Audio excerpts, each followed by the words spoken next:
যেটা ছিল যে ইউরেনিয়াম যার ভর সংখ্যা 238 এবং কমাঙ্ক 92, এখান থেকে পিবি লেড এসেছে 206 এবং 82। তো আমরা প্রথমত ইউরেনিয়াম যেটা ছিল সেটা লিখে নেব। এখান থেকে প্রথমে আমাদের আলফা বের করব, তারপরে বিটা কণা বের করব। তো আলফা কণা বের করবার জন্য এই দুটো যে ভর সংখ্যা আমাদের প্রশ্নে দেওয়া রয়েছে 238, এখান থেকে 206 মাইনাস করব। তো মাইনাস করলে আমরা পেয়ে যাচ্ছি কত, যে 32। এই 32কে আমরা 4 দিয়ে ভাগ করব।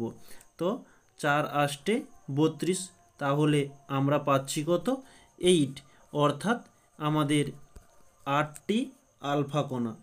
ওকে, তো 8টি আলফা কণা বেরিয়ে গেলে আলফা কণার ভরের কত পরিবর্তন হবে, একটার জন্য 4 এবং কমাঙ্কের পরিবর্তন হবে 2। তাহলে এটা একটার জন্য, তাহলে 8টা বেরাচ্ছে, তাহলে 8, এখানেও 8 গুণ হবে। ওকে, তাহলে আমরা পাচ্ছি 4 আষ্টে 32 এবং কমাঙ্ক হয়ে যাবে 8 দুগুণে 16। ওকে, তাহলে আমরা লিখতে পারি যে 32 আলফা 16 মাইনাস, আচ্ছা এভাবে না লিখে এই 32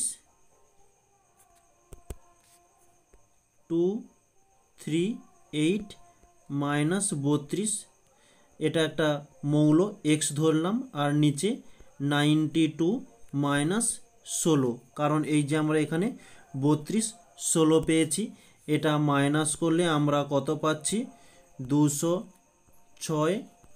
এক্স মৌল 92 থেকে 16 মাইনাস করলে পেয়ে যাব 76। ওকে, তাহলে 8টি আলফা কণা নির্গত হওয়ার পর আমরা এই মৌলটি পাচ্ছি। এবার এখান থেকে আমরা বিটা কণা নির্গত করব। তো কয়টা বিটা কণা? বিটা কণা যখন নির্গত হবে ভর সংখ্যার কোনো পরিবর্তন হবে না, ভর সংখ্যা যেমন ছিল থাকলো 206, বা আমরা এই যে মৌলটি পেয়েছি এটাই আমরা এখানে লিখে নেব।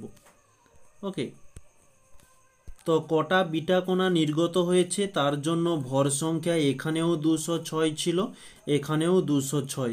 এর কারণটা কি, যে বিটা কণার ভর 0, এর ভর সংখ্যার কোনো পরিবর্তন হবে না। আর বিটা কণার কমাঙ্কতে -1 হয়ে যাবে। এখানে যেহেতু -1 দিয়েছি, এখানে প্লাস হয়ে যাবে। ওকে, তাহলে কত প্লাস হয়েছে একটু দেখে নিও।